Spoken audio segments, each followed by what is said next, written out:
Bonjour à toutes et à tous dans ce webinaire Erika qui s'appelle Alliance communautaire pour la santé des personnes LGBTQI+, migrantes et racisées au Québec.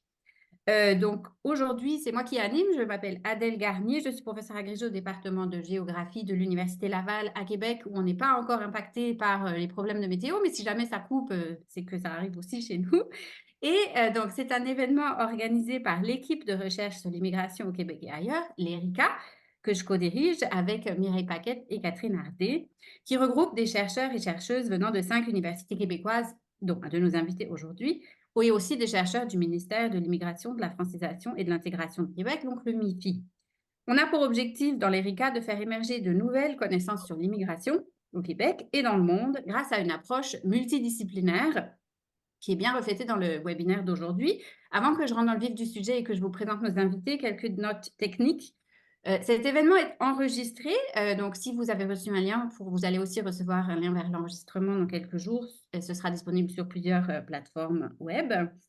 Et puisque c'est un webinaire, votre anonymité enfin, votre confidentialité est préservée si vous souhaitez poser des questions.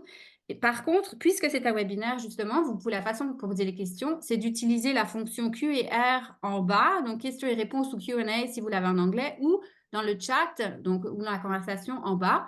Et donc, vous ne pouvez pas allumer votre caméra ou parler directement, mais ce que nous ferons, c'est qu'on va relayer vos questions avec le soutien de la coordinatrice de l'ERICA qui est ici avec nous et Laura Bussière, la douceur.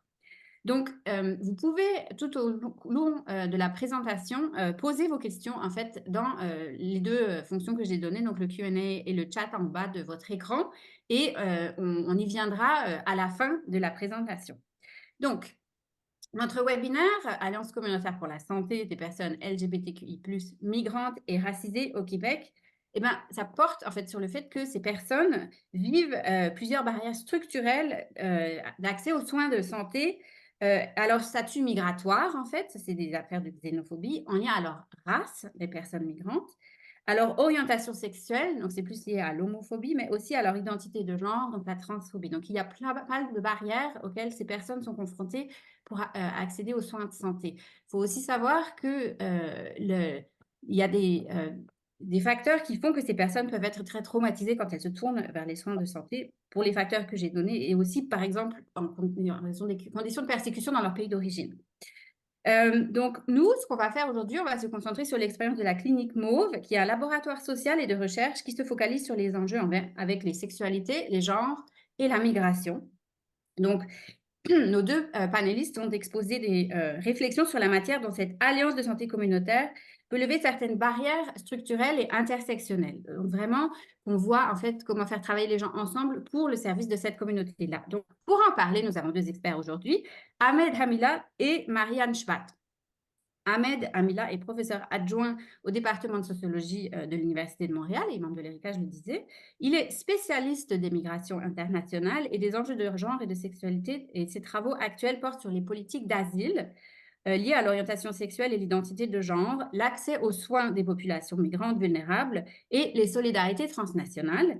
Et il est co-directeur de la clinique Mauve, dont nous allons parler. Et Marianne Schwatt, qui est sociologue, chercheuse et militante, est la coordinatrice principale de recherche de la clinique Mauve à l'Université de Montréal. Et oui, je ne l'ai pas précisé, mais vous pouvez le voir sur le diapo que la clinique Mauve est à l'Université de Montréal. Les recherches de Marianne Schwatt portent ces 15 dernières années sur les questions identitaires liées aux enjeux de genre, des sexualités, des familles, du racisme et des migrations dans une perspective intersectionnelle. Elle s'intéresse également aux façons éthiques et non extractivistes d'intégrer les savoirs expérimentés et militants au sein des recherches menées auprès des personnes minorisées, telles que les personnes LGBTQI+, racisées et migrantes. Et donc ça, c'est vraiment très au cœur de ce dont on va parler aujourd'hui. Et là, je m'arrête et je donne la parole à nos invités pour à peu près 35 minutes, 40 minutes, et puis ensuite, nous passerons aux questions. Merci beaucoup. Merci beaucoup, Adèle, pour la présentation et merci aux équipes de l'ERICA de nous inviter pour pouvoir parler justement de cette initiative, la Clinique Mauve. Donc aujourd'hui, avec Marianne, on va parler de l'initiative, un peu de qu'est-ce que c'est la clinique Mauve, mais on va surtout se focaliser un peu sur des résultats d'une évaluation justement qu'on a fait en 2 phases de la clinique Mauve pour voir comment finalement ce type d'initiative intersectorielle, parce que comme on va le présenter, la clinique Mauve, c'est une initiative entre des personnes du milieu universitaire, des personnes du milieu communautaire, des personnes du milieu de la santé, et comment est-ce que ce type d'initiative peut lever certaines barrières d'accès aux soins de santé auxquelles font face les personnes LGBTQ migrantes et racisées au Québec, dont certaines ont déjà été évoquées par Adèle. Donc, d'abord, pour revenir un peu sur l'historique, la clinique Mauve, initialement, aujourd'hui, elle est située à l'Université de Montréal et je vais expliquer aussi pourquoi est-ce qu'on en est arrivé à situer la clinique Mauve dans l'Université de Montréal. Mais à l'origine, ce n'était pas situé au sein de l'Université de Montréal. C'était un projet pilote dans lequel on était impliqués, moi, Marianne, notre collègue Édouard Lee, qui est co-directeur avec moi et qui est prof agrégé à l'École de travail social de l'Université de Montréal, l'organisme communautaire Agir, qui est en fait le seul organisme au Québec qui soutient spécifiquement les personnes LGBTQ migrantes et racisées. L'Institut universitaire Sherpa, qui est situé au sein du CLSC Parkex et qui est en fait à la fois un institut rattaché au ministère de la Santé et des Services sociaux, mais aussi financé en partie par le FRQ, Fonds de recherche du Québec. Et GMF, donc 2 groupes de médecine familiale, un à Côte-des-Neiges et un à Parc Extension. Et initialement, c'était justement dans la période post-Covid où on a obtenu ce financement de la Fondation de l'avancement pour la médecine familiale pour justement offrir des outils aux professionnels de la santé pour, pa- pa- permettre un meilleur accès à certaines populations pour lesquelles l'accès à la santé est compliqué. Donc, nous, notre projet s'était concentré sur ces personnes LGBTQ migrantes et racisées. Donc, une initiative intersectorielle, comme je le disais, qui s'est développée en fait en 4 volets. Donc, un volet clinique, justement, où on a développé tout un parcours de soins spécifiques pour s'assurer que les personnes LGBTQ migrantes et racisées aient accès aux soins de santé et aux services sociaux. Et je vais parler un peu plus de notre parcours de soins par la suite. Un volet liaison qui maintenant est un peu plus en dormance. C'était un volet qu'on avait développé justement dans le contexte Covid, où l'idée c'était de faire la question qu'on s'était posée, c'était comment on fait en sorte que ces personnes-là, dont souvent par exemple l'anglais ou le français n'est pas la première langue, comment est-ce qu'on s'assure que ces personnes-là aient accès à toutes les ressources qui avaient été développées pendant les Covid, aussi bien les ressources plus sociales, donc en termes d'aide pour les personnes qui ne pouvaient pas aller travailler parce qu'elles avaient la Covid, etc., mais aussi des ressources en termes de vaccination, par exemple. Euh, on avait aussi développé un volet formation qui était destiné spécifiquement aux professionnels de la santé, des services sociaux et aussi aux organismes communautaires qui travaillent avec les populations LGBTQ migrantes. Et l'idée du volet formation, on avait développé en fait 2 formations et l'idée c'était d'offrir des outils à ces professionnels de la santé et des services sociaux et aux organismes communautaires pour justement travailler avec cette population. Parce qu'on s'est rendu compte que dans le curriculum de formation, aussi bien des médecins que des infirmiers, infirmières, que des travailleurs, travailleuses sociales, il y avait très peu d'expertise sur l'accès aux soins de ces populations-là. Donc, on a développé 2 formations spécifiquement pour ces professionnels-là. Et finalement, un volet évaluation par lequel Marianne et moi, on est le plus impliqués, où l'idée, c'était dans une première phase d'évaluer la mise en œuvre de cette initiative-là, cette initiative pilote. Puis, une deuxième phase l'idée, c'était de penser à la pérennisation de la clinique Mauve. Donc, après les 2 ans de projet pilote, comment on s'assure qu'on on pérennise ce modèle-là. Et c'est l'une des raisons en fait qui fait que maintenant la clinique Mauve est située à l'Université de Montréal, mais je vais parler un peu plus tard de ça par la suite. Donc, pour ce qui est en termes d'innovation du modèle, On avait d'abord, comme j'ai dit, on a développé un parcours de soins intégré. L'idée, c'était de dire que soins médicaux, soins psychosociaux, qui sont souvent séparés dans notre manière de concevoir justement la santé ici au Québec, sont fortement liés et on peut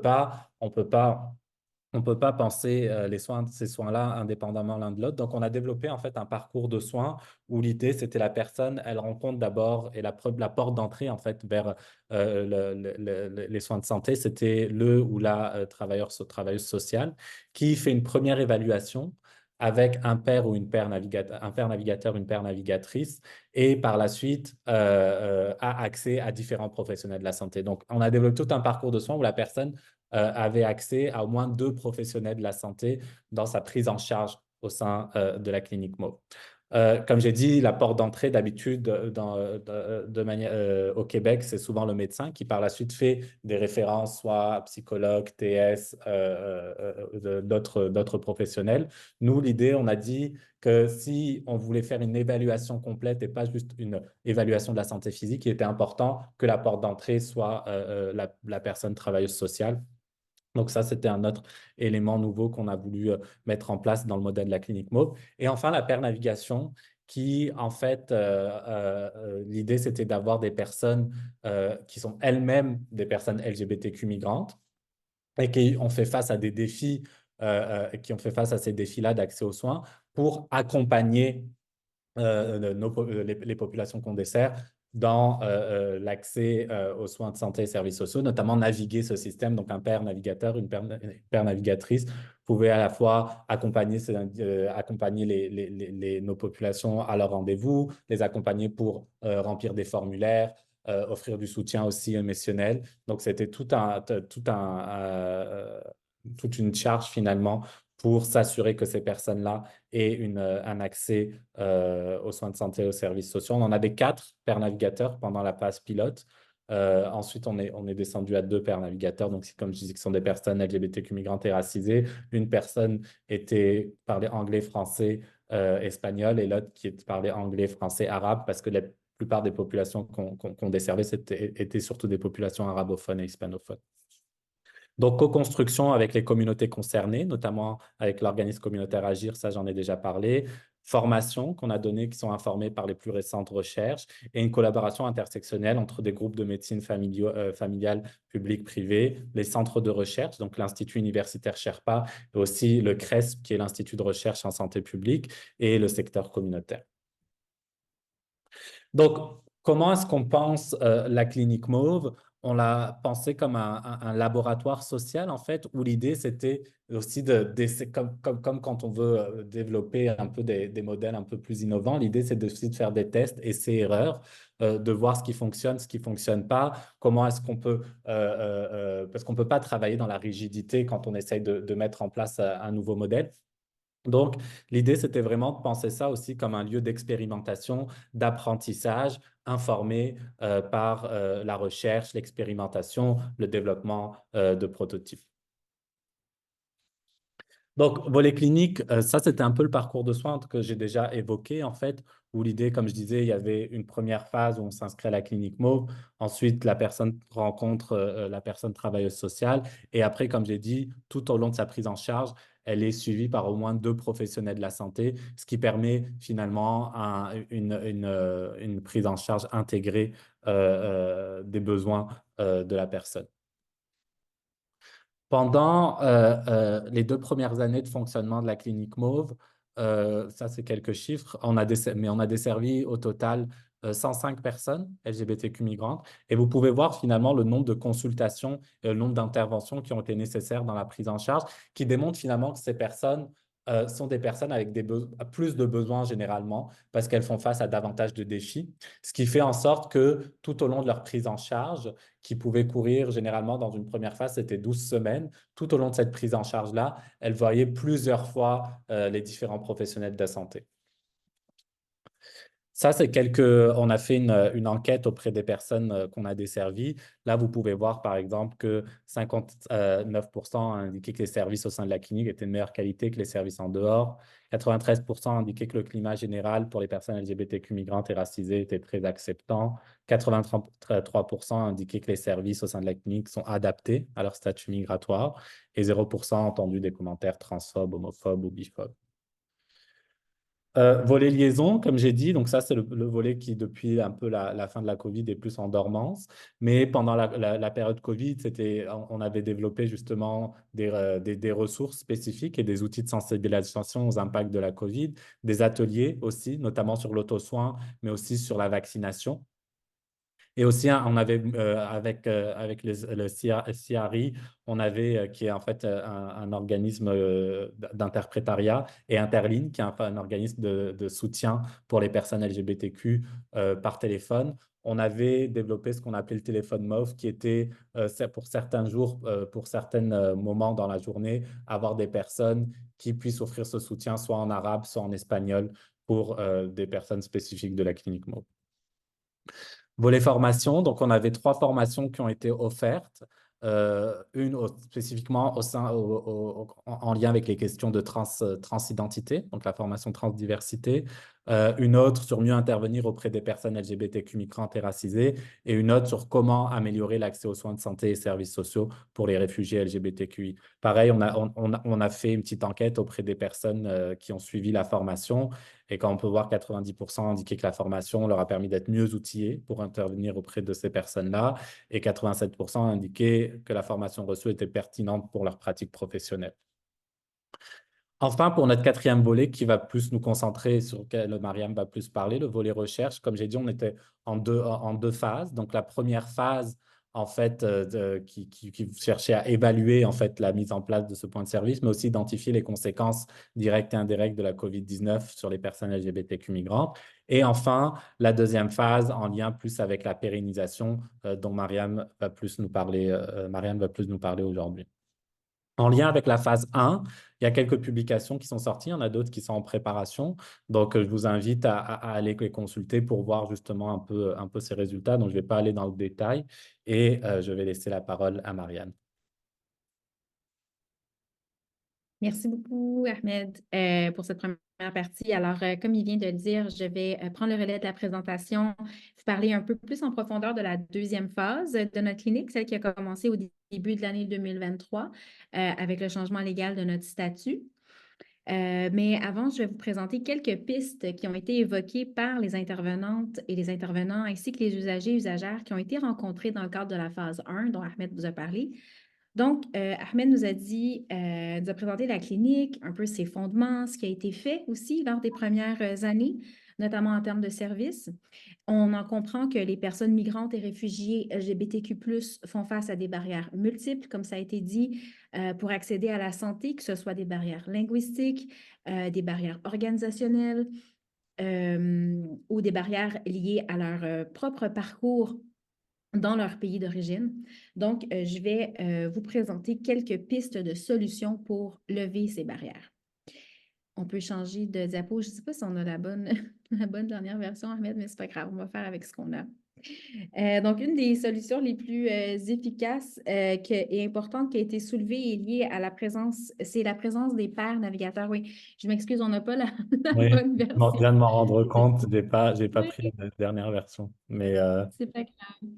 ok, désolé. Donc, je vais parler et puis quand on arrivera à cette diapo, donc je suis désolée pour Ah, les tu peux personnes. parler, je vais prendre la dernière, la version. Je vais aller la chercher. Merci, Ahmed. Donc, une des solutions les plus efficaces et importantes qui a été soulevée est liée à la présence de pairs navigateurs, pairs navigatrices dont Ahmed a parlé, donc qui peuvent également être reconnus sous le nom de pairs aidants parce que pairs navigateurs, ce n'est pas nécessairement une nomenclature qui est utilisée souvent. Les usagers de la clinique qui souhaitaient pouvaient donc être accompagnés par des pairs navigateurs, c'est-à-dire, comme Ahmed nous a dit, des personnes qui s'identifient comme étant LGBTQ+, migrants et ou racisés et qui sont en capacité de soutenir les personnes à naviguer le système de santé. L'idée, c'est pas seulement d'offrir un soutien linguistique lorsque nécessaire, mais aussi d'offrir un soutien émotionnel à l'usager qui le demande. Donc, la citation qu'on va vous montrer, ça arrive au parfait moment. Merci, Ahmed. La citation montre comment les personnes père-navigatrices sont venues au Québec en tant que personnes réfugiées et qu'elles détiennent un savoir expérientiel qui leur permet d'accompagner au mieux les usagers de la clinique, que ce soit la prise de rendez-vous, comment parler à certains médecins ou leur expliquer certaines façons de faire qui pourraient leur être étrangères et qui les empêcheraient en fait de se sentir en sécurité durant la consultation. Donc, on peut changer Ahmed de diapo. Le partage d'expériences communes est vu ici comme la fondation du lien de confiance entre le père navigateur et l'usager. En fait, en permettant aux usagers de la clinique Mauve d'établir un lien de confiance avec une personne qui est identifiée comme appartenant aux mêmes communautés, les barrières d'accès, notamment celles qui sont liées à la peur réelle de ne pas être compris ou de ne pas se sentir en sécurité dans leur parcours de santé, viennent se lever plus facilement. On voit ici dans la citation qui montre comment la confiance qui s'établit permet aux usagers de la clinique de mieux reconnaître et de mieux nommer leurs besoins lorsqu'ils sont dans un processus de services médicaux et ou psychosociaux. On va pouvoir en parler plus en profondeur si vous le voulez pendant les questions, mais les pères navigateurs ont été recrutés, donc, comme Ahmed l'a dit, au début de la clinique, donc en 2020, et ont reçu aussi des formations sur la transdiversité et sur l'accès aux soins pour les personnes LGBTQI+, migrantes et racisées. Ce sont des personnes qui peuvent avoir été référées par des milieux communautaires, comme Agir, et qui ont nécessairement une bonne connaissance des milieux de santé.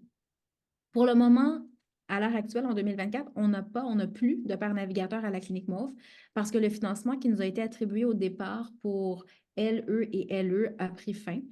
Cependant, on réfléchit à comment en réembaucher en leur offrant des conditions et un salaire qui reflèteraient la complexité de leur travail d'ailleurs qui n'est pas encore assez reconnu dans le monde de la santé québécois. On peut changer de diapo. Une autre solution qui a été soulevée pour lever les barrières d'accès à la santé, c'est l'importance de travailler de manière interdisciplinaire. Donc, cette citation qui a été rapportée par un psychologue qui travaillait à la clinique Mauve nous parle de la nécessité de travailler avec des médecins qui sont formés et qui comprennent l'importance et l'urgence, notamment des prescriptions, par exemple, en hormonothérapie. Côté santé mentale, pour lui, donc pour cette personne qui a partagé, la collaboration avec des médecins qui sont disponibles et aptes à faire des suivis va vraiment aussi alléger son travail à lui en tant que psychologue. La clinique Mauve tente de travailler de manière interdisciplinaire pour offrir, comme Ahmed nous l'a dit, des services qui sont intégrés, c'est le terme qu'on utilise pour les usagers. On se rend compte dans notre système de santé qu'un des principaux problèmes, c'est lié au fait que le patient est souvent seul et doit porter son dossier alors qu'il a lui-même déjà des défis.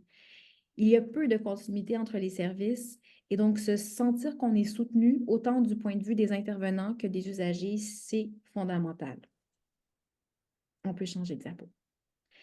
Alors maintenant, je plonge un peu dans la phase 2, donc celle qui correspond à la phase dans laquelle nous sommes présentement à la clinique.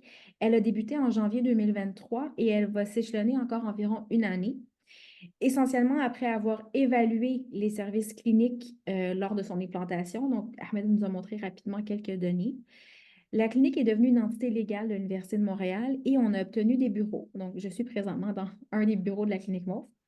Et durant cette phase, avec un mur jaune, mais c'est la clinique Mauve, durant cette phase, on cherche en fait à nous pérenniser et on a décidé de réfléchir à notre modèle de gouvernance aussi en rencontrant des partenaires de différents milieux qui sont impliqués avec nous. On est également allé à la rencontre de différents intervenants de la santé pour avoir une idée de leur connaissance de la santé des personnes LGBTQI+, migrantes et racisées. Et ces entrevues vont nous permettre éventuellement de tracer une cartographie des ressources pour les personnes concernées, mais aussi de faire connaître la clinique Mauve à travers différents milieux qui pourraient devenir des alliés. Donc, on peut changer. Ceci étant dit, je vais maintenant focaliser jusqu'à la fin de la séance sur les premiers résultats de la phase 2 et qui est d'ailleurs toujours en cours puisqu'on n'a pas fini la collecte ni l'analyse. Donc, comme je viens de vous le dire, là, on a rencontré différents partenaires et on va continuer, de le faire pour terminer donc, cette phase d'ici la fin 2024. On a prévu rencontrer donc des personnes concernées, donc des personnes réfugiées, migrantes, LGBTQ+, qui ont recours au système de santé, aux services de santé, des professionnels de la santé qui œuvrent auprès d'eux, qui ne sont pas nécessairement à la clinique, mais qui peuvent aussi travailler à la clinique, des partenaires de terrain et des membres de l'équipe de recherche. Donc, c'est un peu le tableau de tout à l'heure. Et pour le moment, on a rencontré donc des professionnels de la santé, des intervenants chez Agir et des membres de notre équipe de recherche. Et donc, les résultats que je vous présente aujourd'hui, qui traitent de l'Alliance, vont vraiment se focaliser sur les entretiens qu'on a eus avec les employés et les intervenants chez Agir. Et donc, juste, Ahmed l'a déjà dit, mais je le répète parce que vous ne le savez pas nécessairement. Donc, Agir, c'est notre principal partenaire et c'est donc l'association Par et Pour qui œuvre pour l'accompagnement des personnes LGBTQ+, réfugiés, migrants et racisés à Montréal. Et Agir a été fondé en 2009 et a connu une expansion majeure lors des 5 dernières années avec l'obtention de financements importants et une dizaine d'employés au jour d'aujourd'hui, alors employés salariés, alors que cet organisme travaillait pendant des années sur une base bénévole. Et c'est à travers Agir, donc une grande partie des usagers de la clinique Mauve sont recrutés. On l'a vu dans le schéma que Ahmed nous avait présenté. Et pour plusieurs travailleurs d'Agir, en fait, c'est plusieurs travailleurs d'Agir qui remplissent ce rôle de père navigateur pour les usagers de la clinique. Donc, on peut changer de diapo. Ce que je vais vous présenter, c'est tiré de 10 entrevues qui ont été faites entre septembre 2023 et décembre 2023 avec les employés d'Agir. On leur a demandé, entre autres, de nous parler de leur collaboration avec la clinique Mauve, de ce qui facilitait le lien avec nous et de ce qui restait à améliorer. Ces réponses que je vous présente aujourd'hui sont vraiment des analyses préliminaires, puis elles vont être approfondies au cours des prochains mois et donc mises en dialogue avec des entrevues qui vont être faites aussi avec d'autres partenaires. Mais donc, pour le moment, on a répertorié 4 grandes thématiques qui sont ressorties des entrevues avec cet organisme. Donc, tout d'abord, celle qui est présente. Un des aspects qui facilite grandement notre alliance, c'est tout simplement l'accès à des locaux. Donc, ça peut paraître bien simple, mais comme je vous ai dit, depuis le début de janvier 2023, on est devenu une entité légale de l'Université de Montréal et on a eu accès à des locaux qui sont situés sur la même rue que les bureaux d'Agir. Les travailleurs d'Agir ont accès à nos locaux ici à la Clinique Mauve pour travailler en équipe ou encore pour faire des interventions psychosociales. Le fait d'avoir accès à ces lieux physiques où on peut se réunir, c'est matériellement et symboliquement très important. Par contre, il y a des enjeux qui sont liés à la sécurité de nos locaux qui ont été aussi partagés par les travailleurs chez Agir. Donc, on réfléchit en équipe à la question, en fait, de la visibilité. D'une part, pour permettre aux personnes concernées de nous trouver facilement, mais d'une autre part, plusieurs d'entre nous sommes également conscients qu'être visible nous expose et expose aussi nos usagers à des violences potentielles. Ces craintes ne sont pas sans fondement, alors qu'une montée anti-trans et anti-islam a été assez forte dans les dernières années au Québec.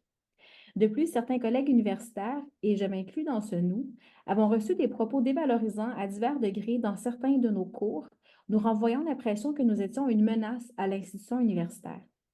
Il y a donc cette contradiction institutionnelle dans notre expérience de la Clinique Mauve, puisque nous sommes soutenus par un pan de l'université et on reçoit des subventions et des locaux, mais on demeure également parfois vus comme des détracteurs et des, permettez-moi l'expression, personnes woke, dangereuses par d'autres. Cette tension qu'on vit et qui est exacerbée en étant visible nous amène à être vulnérables et à nous questionner aussi sur notre sécurité. Ces réflexions sont partagées donc par les travailleurs d'Agir qu'on a rencontrés et qui fréquentent nos locaux et font aussi face à cette même injonction paradoxale dans leur propre milieu communautaire. Finalement, la notion de visibilité, elle est aussi à mettre en lien avec une réflexion critique sur le narratif blanc et occidentalo-centré du coming out. En fait, la visibilité des identités politiques LGBTQ+, ne peut pas être pensée de la même manière lorsqu'on travaille avec des personnes et des communautés qui ont des identités intersectionnelles et qui vivent d'autres formes de marginalisation, comme on l'a dit en introduction, du racisme, de l'islamophobie, par exemple. Il y a donc une nécessité de trouver des façons de s'affirmer sans se mettre en danger et sans nier d'autres réalités qui sont propres au parcours migratoire ou encore à l'expérience d'être une personne racisée. La notion de visibilité doit donc être discutée en prenant en compte ces multiples nuances et ces complexités qui sont propres à nos existences. On peut changer de diapo. Je vais vous présenter donc la deuxième thématique qui est ressortie des entretiens avec Agir. elle est liée elle est liée au fait de créer des rencontres et de favoriser des moments d'échange avec donc l'organisme. Un peu dans le même ordre d'idée, le fait d'avoir des bureaux, des espaces qui sont d'ailleurs assez grands et qui nous permettent de nous réunir et de partager des repas, de faire des rencontres de plus de 20 personnes, 20 à 25 personnes, c'est un facteur qui facilite notre alliance. Le besoin qui a été ici nommé par plusieurs intervenants chez Agir ou employés chez Agir, c'est le fait de pouvoir se sentir soutenu, de se sentir compris par nous ici à la Clinique Mauve. Comme j'ai mentionné rapidement il y a quelques instants, il y a un backlash anti-trans qui se fait ressentir un peu partout au Québec. Et à l'automne 2023, peut-être que vous vous souvenez, mais il y a eu une manifestation anti-trans significative pendant qu'on faisait les entretiens. Justement, ça correspond à ce moment-là. Donc, peut-être c'est pour ça que c'est ressorti aussi. Il y a une manifestation anti-trans qui a affecté une grande partie de nos communautés, sans compter que la couverture médiatique de ces événements violents a été traitée de façon très problématique en donnant dans un premier temps une place centrale aux personnes cisgenres et hétérosexuelles qui pouvaient se prononcer de façon complètement arrogante et décomplexée sur l'existence des personnes et particulièrement des enfants trans. Et c'était soudainement devenu acceptable de se positionner pour ou contre l'existence de personnes trans, comme si c'était un débat juste.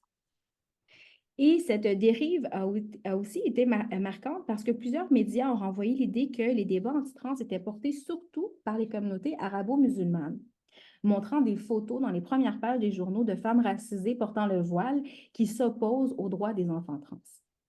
Alors qu'on sait bien que la présence de personnes blanches était également importante lors des manifestations, plusieurs médias en ont profité pour suggérer que le backlash actuel était porté par des communautés racisées arabo-musulmanes, posture qui ne peut qu'alimenter l'islamophobie et le racisme qui sont également en montée aujourd'hui au Québec.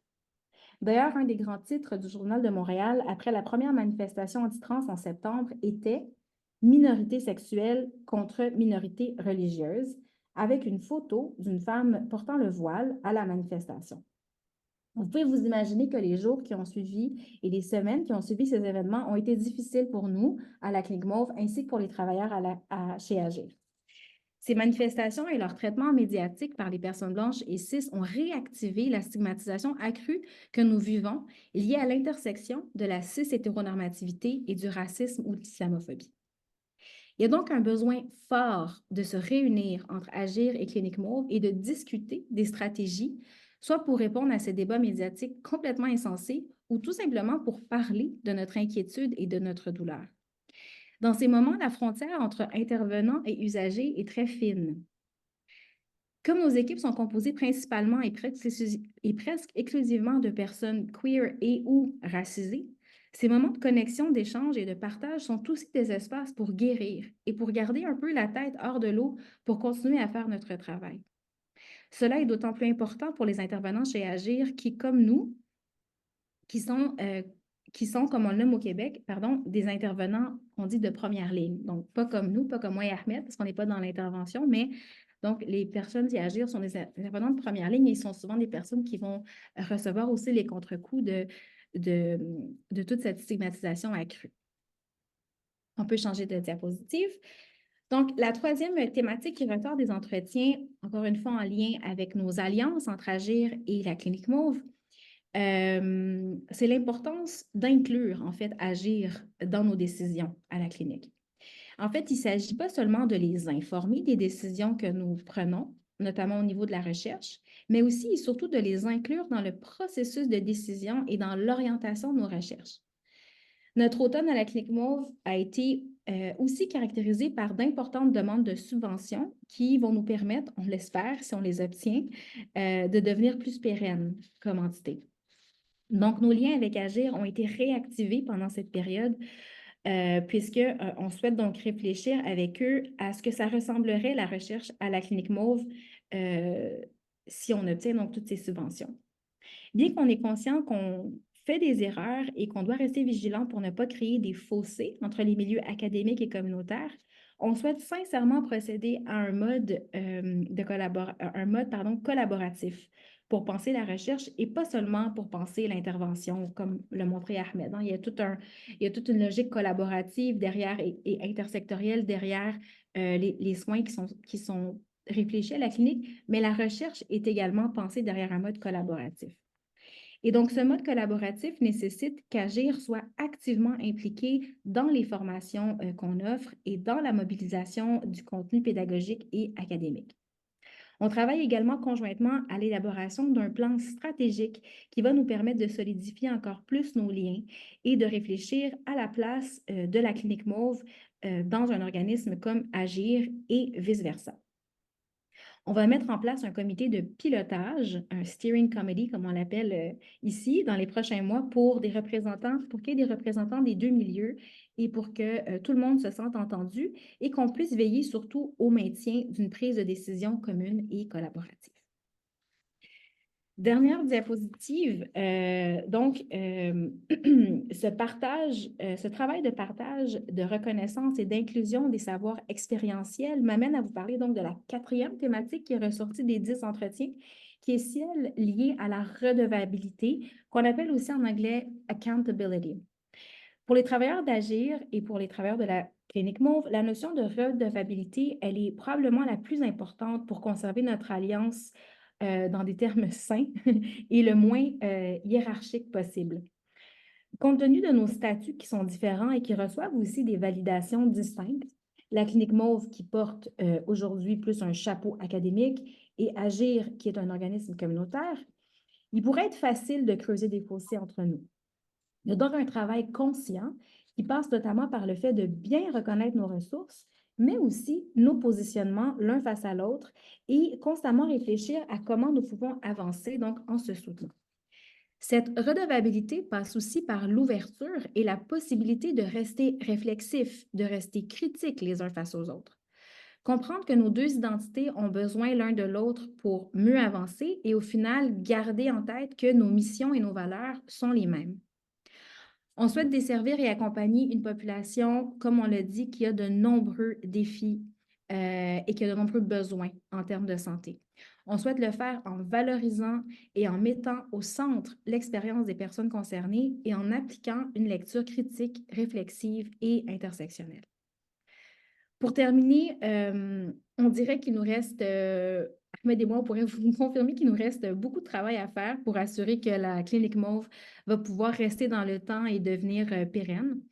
En 3 ans, on est passé, comme Ahmed l'a dit, d'un projet pilote à une entité légale de l'Université de Montréal qui est maintenant un laboratoire social.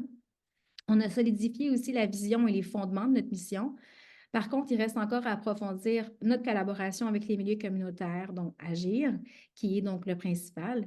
Et il y a un travail de fond qui doit continuer d'être fait pour s'assurer justement que la pérennité de notre clinique, elle soit réellement construite sur une clinique qui va être ancrée sur les savoirs et les expériences communautaires, que c'est vraiment au centre. Et puis, plus largement et à plus long terme, il y a un accord entre les milieux de santé et des services sociaux qui, on le souhaite, sera formalisé et renforcé. On fonctionne encore avec des références pour les professionnels. On est encore un peu à tâtons quand ça vient le temps de créer des liens avec des milieux institutionnels, mais on a l'espoir de continuer à créer des bonnes alliances, même avec des milieux qui, historiquement, ont participé à l'exclusion, à la pathologisation et aussi à l'exclusion de nos communautés. Donc, je vous remercie et on est prêt pour vos questions. Merci, un très grand merci à Ahmed et Marianne pour cette présentation d'un projet extrêmement intéressant, aussi bien sur la collaboration intersectorielle, mais aussi tous les enjeux de pouvoir et les enjeux épistémologiques qu'un tel projet, mais aussi des enjeux émotionnels, en fait, qu'un tel projet ne peut que soulever dans un contexte politique extrêmement difficile, comme vous l'avez dit, avec, c'est ça, une espèce de combinaison qui peut arriver d'islamophobie et d'anti-trans, par exemple. Dans la littérature, on parle aussi parfois d'homonationalisme, j'ai lu ça. Donc, ça peut être reflété dans les questions, les choses que vous vivez. Alors, je rappelle aussi, avant de passer aux questions, si vous êtes arrivé en cours de route dans le public, merci beaucoup. Donc, on enregistre l'événement. Hein, donc, vous pourrez revoir le début. Et puis, n'hésitez pas à le partager aussi quand vous y aurez accès, quand on vous l'envoie. Puis, on le mettra aussi sur nos réseaux. Et puis, dernière chose, donc moi, je vais poser une question et vous pouvez poser vos questions comme Elora nous l'a rappelé dans le Q&A et dans le chat. Moi, je vais juste en poser une et puis comme maintenant, on a déjà plusieurs questions par le public, je vais ensuite les relayer. Si c'est à moi, je trouve ça excessivement intéressant ce que vous faites, mais c'est quand même un montage financier, enfin, c'est ambitieux ce que vous faites, et notamment pour financer pour soutenir des choses, comme vous l'avez dit, comme les pairs, par exemple. Il n'y a pas forcément de mandat qui existe Donc, moi, ma question, c'était vraiment, de ce point de vue-là, vraiment sur le montage, c'est quoi vraiment les défis avec lesquels vous avez eu à faire? Et puis, est-ce que vous pouvez en tirer des leçons pour le futur sur cet aspect? Puis après, on passera aux questions du public. Merci, Adèle, pour la question. Marianne, est-ce que tu veux y aller ou... Non, vas-y. En termes de montage financier, en fait, ce qui est vraiment compliqué, c'est surtout, bien évidemment, financer les services cliniques. Parce que pour financer tout ce qui est volet recherche, etc., ça, c'est un peu notre travail, là, en tant que chercheur, chercheuse à l'université. On fait des demandes de subventions, etc. Et donc, des fois, ça fonctionne pas, mais on est habitué et c'est un processus normal. Mais comment on fait pour financer justement les services cliniques, les pairs navigateurs, navigatrices, les psychologues, pour offrir des services à ces populations-là? Quand on avait eu le financement de la Fondation de l'avancement pour la médecine familiale, ça nous avait permis de faire ça pendant la phase pilote. Et ensuite, après, depuis qu'on est au sein de l'Université de Montréal, on est logé au sein du vice-rectorat aux affaires communautaires et internationales. Et en fait, c'est un peu grâce à ça qu'on arrive un peu à obtenir des financements pour les services cliniques, parce qu'un des mandats, justement, de ce vice-rectorat-là, c'est aussi de créer des liens avec les communautés avec lesquelles on travaille au sein de l'université. Et donc ça permet d'avoir un peu ce qu'on appelle un peu du seed money, où c'est juste de l'argent pour aller chercher un peu d'autres subventions ailleurs, etc. Donc, c'est pour ça qu'en ce moment, on n'a pas de père navigateur, navigatrice, parce qu'on essaye finalement, avec ce qu'on a, on a essentiellement une coordinatrice au service clinique et certains psychologues qui travaillent avec le PFSI aussi. Mais c'est ça, c'est compliqué parce que finalement, on ne rentre pas dans les cadres traditionnels de financement de ligne, de financement de ligne dans l'université. Donc, c'est encore des enjeux. On est en train de voir avec comme les fondations, avec différents bailleurs de fonds. Mais ce n'est pas quelque chose d'aisé aussi parce qu'on n'a pas l'habitude aussi, parce que ce n'est pas les bailleurs de fonds vers lesquels on va d'habitude aussi. Donc, c'est un peu aussi nous apprendre de nouvelles pratiques, des nouvelles manières de rédiger des demandes de subventions, etc., qui ne sont pas axées sur la recherche exclusivement. Merci beaucoup, Ahmed. Marianne, est-ce que vous voulez ajouter quelque chose? Non, mais je suis tout à fait d'accord avec ce qu'Ahmed a dit. J'ajouterais peut-être que vous avez dit quelles sont les leçons qu'on en tire un peu de ces défis. Puis je pense qu'une des principales leçons, c'est que on apprend en fait à travers le processus, puis c'est d'apprendre à prioriser en fait puis c'est complexe dans un contexte où il y a comme une urgence. Il y a une urgence, il y a des listes d'attente, autant pour les services cliniques que pour la recherche aussi. Il y a quand même il y a beaucoup d'intérêt, en tout cas, auprès de nos chercheurs, puis il y a un besoin de développer la recherche sur l'accès à la santé pour les personnes les plus vulnérables. Donc, c'est d'être capable de gérer cette urgence, en même temps d'être capable de bien mettre nos pions au bon endroit pour après ça bénéficier en fait de fonds qui vont pouvoir nous être utiles. Donc, il y a toute cette réflexion qu'on doit avoir, puis la stratégie qu'on a trouvée à la clinique, c'est d'essayer d'être le plus collaboratif possible. Donc, ça ralentit un petit peu le rythme, mais peut-être qu'on se sent un peu plus solide en tout cas parce qu'on prend des décisions ensemble, on a des comités de gestion, on essaie vraiment euh, de partager le pouvoir, mais aussi de partager les réflexions parce on est en terrain un peu inconnu. Donc, je pense que une des leçons, c'est ça, c'est d'apprendre à être un peu stratégique, mais de prendre le temps. Chose qu'on ne fait pas toujours à l'université, puis même dans les milieux communautaires, on est pressurisé par un calendrier qui est très rapide avec des livrables qu'on doit mettre de l'avant. Donc, c'est d'essayer de résister à ces attentes institutionnelles, en fait. en Parfait. partie. Ben, merci beaucoup pour ça parce que ça fait vraiment le lien vers une des questions qui a été posée que je vais relayer en fait. Et ça revient aussi un peu en arrière avec ce que dont Marianne parlait, je pense, au niveau des enjeux de pouvoir. Puis là, ça a commencé à être abordé. Donc, est-ce que vous pensez que les enjeux que vous soulignez, donc ça, enjeux de pouvoir, je pense, tout ça, pourraient être évités si vous n'étiez pas dans une université? Oui, mais ça, c'est une très bonne question en fait, parce que l'université, c'était un peu notre choix par dépit, parce qu'on n'avait pas d'idée, initialement, on n'avait pas du tout l'idée de ramener finalement la clinique Mauve au sein de l'université. Pendant la phase pilote, elle était au sein du CLSC Parkex. Et on était hébergé au sein de l'Institut universitaire Sherpa, où moi et Ed, qui est donc le co-directeur de la clinique Mauve, on était associés. Et en fait, l'idée, c'était initialement de continuer au sein du réseau de la santé et des services sociaux. Donc, c'était ça l'idée aussi de l'évaluation. Pourquoi qu'on avait fait cette évaluation de la mise en œuvre dans la phase 1 pour montrer qu'il y avait des résultats concrets et finalement aller au MSSS, au ministère de la Santé et des Services sociaux, et dire, ben là, il y a une population qui n'a pas accès en temps normal aux soins de santé et services sociaux. On a développé des expertises, des modèles pour leur donner accès. Donc, est-ce que vous pouvez prendre ça en charge? Et l'idée, c'était ça initialement. Et en fait, on s'est rendu compte, on a fait des dizaines et des dizaines de rencontres avec différents gestionnaires, avec différentes personnes du ministère, etc. Et en fait, on se rend compte que les personnes sont intéressées et sont toujours là, c'est super intéressant, etc., etc. Mais quand il s'agit de mettre en œuvre et d'opérationnaliser ça, au-delà de justement dire, ah ben, c'est super intéressant ce que vous faites, etc., ça s'était rendu très compliqué. Et il y avait personne qui s'est engagé de manière très, très concrète. Et donc, en fait, on s'est rendu compte que, et c'est souvent comme ça, généralement dans les ministères, c'est que quand c'est un projet finalement qui vient plus du terrain, qui vient plus bottom-up, c'est beaucoup plus compliqué à mettre en place qu'un projet qui est pensé un peu de manière beaucoup plus top-down et qui est mis en place dans différents CLSC en même temps, etc. Donc, le ministère, malgré plusieurs négociations, etc., ça n'a pas fonctionné. Ça, c'était notre premier choix. Notre deuxième choix, c'était de répatrier ça plutôt au sein des organismes communautaires. Et l'idée, c'était de voir est-ce que Agir, justement, pourrait absorber dans une certaine mesure la clinique Mauve pour que ça devienne peut-être un de leurs axes de travail. Et en fait, là aussi, on a fait face à d'autres enjeux. C'est qu'on a plusieurs discussions avec Agir et tout. Et en fait, la manière dont fonctionne aujourd'hui au Québec le financement des organismes communautaires, qui sont surtout des financements par projet et pas des financements à la mission, ça fait en sorte qu'il y avait une trop grande précarité pour pouvoir pérenniser ce type de modèle.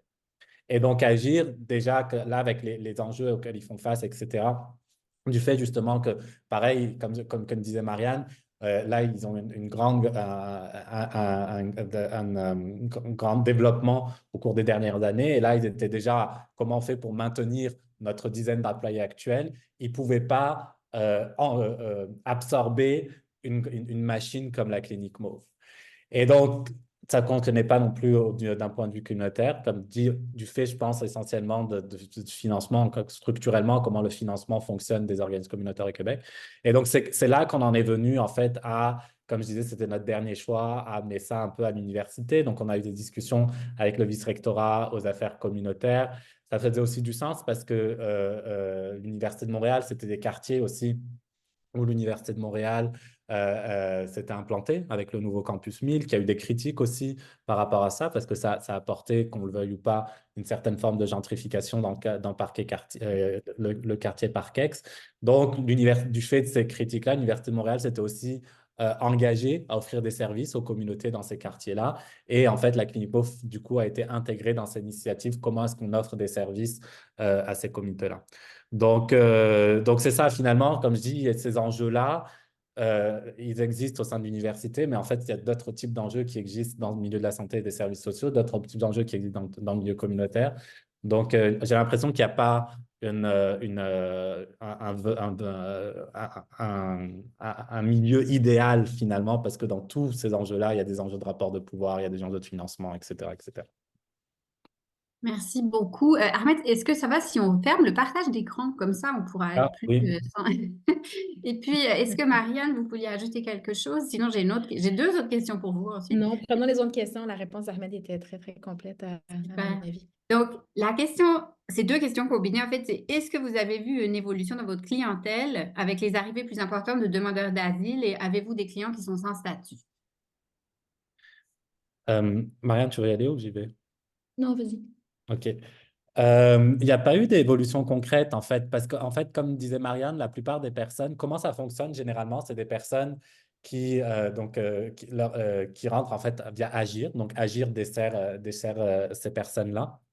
Et depuis toujours, pour différents types, en fait, pour les accompagnements dans leur demande d'asile, des accompagnements, par exemple, pour chercher des fois du travail, des fois chercher un logement, etc. Et en fait, sur toutes ces personnes-là, Agir, donc les travailleurs, travailleuses communautaires d'Agir, font une première évaluation. Et les personnes qui ont des besoins spécifiques en santé, là, ils sont référés à la clinique Mauve. Et donc, de ce fait-là, étant donné qu'on n'est pas la porte d'entrée directe, mais qu'on est on est finalement la deuxième, la deuxième porte après Agir. Ça fait en sorte que la population que reçoivent Agir a toujours été constituée de demandeurs d'asile, etc., et de réfugiés. Donc, la population qu'on dessert, elle n'a pas tant changé malgré des évolutions récentes en lien avec justement l'évolution du nombre de demandeurs d'asile, etc. Par rapport à la question des personnes sans statut, en fait, ça fait partie des populations, des principales populations qu'on dessert, parce que on n'a pas présenté dans notre PowerPoint, mais notre population cible, en fait, c'est pas l'ensemble des demandeurs, des personnes LGBTQ migrantes et racisées, c'est spécifiquement des personnes qui font face à des besoins multiples, des personnes trans, migrantes qui suivent un processus d'affirmation de genre, des personnes sans statut. Donc, c'est vraiment des besoins des personnes, parmi encore cette population de personnes LGBTQ migrantes, c'est vraiment les personnes les plus marginalisées de ces personnes LGBTQ migrantes-là. Et les personnes sans statut sont bien évidemment partie de ces personnes-là. Et ça pose évidemment des enjeux parce que ça fait en sorte que, notamment pour tout ce qui est psychologue, etc., on travaille avec le PFSI, notamment le financement avec le PFSI, mais par exemple, les personnes sans statut n'ont pas accès au PFSI. Pareil pour Juste préciser, si tu peux, c'est quoi le PFSI donc, pour le les gens? PFSI, en fait, c'est pour les personnes qui sont en processus de demande d'asile. Donc, c'est financé par le gouvernement fédéral où ils ont accès à des services psychosociaux financés finalement par le gouvernement fédéral. Et comment ça fonctionne? C'est que finalement, ils ont comme un document, ces personnes qui sont en processus de demande d'asile, qui leur permet d'accéder à ces professionnels de la santé gratuite. Et en fait, les psychologues notamment et les TS, ça peut être fait pour les psychologues et les travailleurs sociaux et travailleuses sociales, où une fois qu'elles ont eu l'intervention avec la personne, elles envoient la facture concrètement au gouvernement fédéral. Donc, évidemment, il y a toute une série de règles, etc., des trucs, des frais à pas dépasser, etc., etc. Mais concrètement, c'est comme ça que ça fonctionne le PFSI. Mais c'est spécifiquement pour les personnes qui sont en processus de demande d'asile. Donc, ce n'est pas pour les personnes sans statut. Pareil pour les médecins. Généralement, les médecins, évidemment, c'est pour les personnes migrantes, réfugiées, comme tout le monde, c'est pris en charge par la RAMQ, mais les personnes sans statut n'ont pas accès aussi à la RAMQ. Donc ça, c'est des enjeux qui se posent. On travaille beaucoup avec Médecins du Monde aussi, parce que Médecins du Monde, c'est un autre organisme qui offre des services aux personnes sans statut.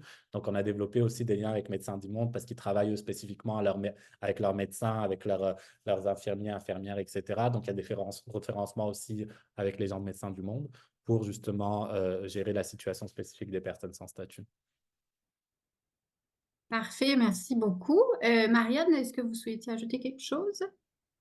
Non, mais j'ai vu qu'il y avait d'autres questions. Mhm. C'est ça. Comme on va poser je vais laisser Catherine Hardet, la Oui. co-directrice de l'ERICA, intervenir et nous poser directement une question à l'écran. Puis ce sera la dernière question du webinaire quand on arrive vers la fin, puis que je ne vois pas d'autres questions. Donc voilà.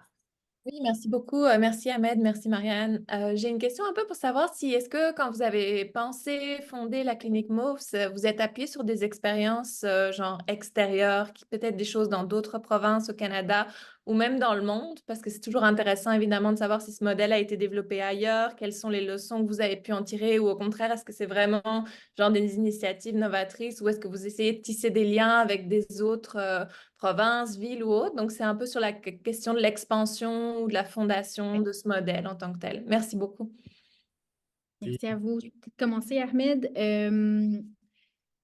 La Clinique Move, comme Ahmed l'a dit, au départ, c'est un projet pilote, mais c'est un projet puis il y a eu une opportunité de financement due à la COVID, mais c'est quand même un projet qui a été réfléchi sur des années, en fait, de réflexion et de recherche de certains chercheurs, notamment Edouard Lee, qui a consacré une grande partie de ces réflexions pré-Clinique Mauve, justement à l'accès à la santé des personnes LGBTQ+ migrantes. C'est aussi des années de collaboration pour certains chercheurs comme Ahmed, comme Edouard et moi-même et d'autres avec des milieux communautaires. Donc, c'est issu de réflexions, c'est issu vraiment de... c'est pas venu du jour au lendemain, c'est vraiment... c'est l'accumulation ou en fait la mise en commun aussi de toutes nos réflexions qui ont pu après ça se matérialiser en un projet plus concret. Et puis, je pense que c'est important de rappeler que la Clinique Mauve, donc, c'est pas juste des services, c'est important les services qu'on offre, mais c'est aussi tout le volet de la recherche, c'est le volet de la formation. Et donc, tous ces différents volets sont aussi informés, bien sûr, par des collaborations et les collaborations sont au cœur de ces volets-là. La recherche, on a déposé une demande de subvention à l'automne qu'on espère avoir, donc une demande qui est liée plus au fonctionnement de notre équipe de recherche. Et puis, on a peut-être une trentaine de co-chercheurs à travers le pays qui réfléchissent donc à l'accès à la santé des personnes LGBTQ+ migrantes et puis qui vont venir en fait ajouter des pièces au puzzle parce que c'est pas juste non plus la question de la santé, mais il y a toute une question aussi de formation identitaire, il y a une question de parcours migratoire, il y a aussi toutes les réflexions autour de l'éthique, comment est-ce qu'on fait de la recherche. Donc, je pense que oui, la question de l'accès à la santé, elle est au cœur de la Clinique Mauve, mais nous, on réfléchit aussi notre projet de façon expansive, de façon collaborative, puis on essaie vraiment de développer en fait des avenues, si je parle du côté de la recherche, là, qui viendraient vraiment impacter la recherche. Donc, oui, on est vraiment dans une visée collaborative avec plusieurs milieux à travers le pays.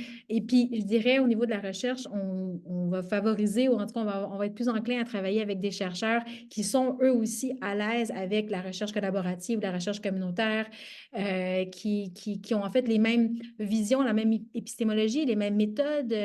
Ça facilite beaucoup. Puis après, pour tout ce qui est service clinique, je pourrais laisser Ahmed peut-être répondre à ça. Je ne suis pas certaine qu'on... Je pense que Ahmed, tu pourrais parler peut-être de la Maison Bleue, mais tu sais, c'est ça, je pourrais pas dire exactement si on s'appuie sur des modèles déjà existants. Je pense qu'on est assez novateur dans le modèle de soins qu'on présente, mais je vais laisser peut-être Ahmed compléter la réponse.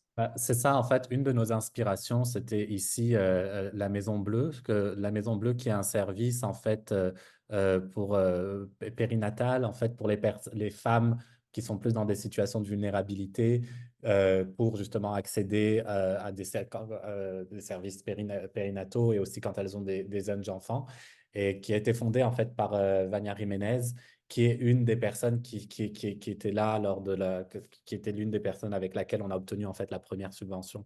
Donc il y avait cette expertise-là qui avait développé la Maison Bleue, qui aujourd'hui, je pense qu'on a 4 ou 5 à Montréal des Maisons Bleues. Donc l'idée c'était de un peu adapter le modèle de la Maison Bleue, mais pour une autre forme de population qui est donc les populations LGBTQ migrantes.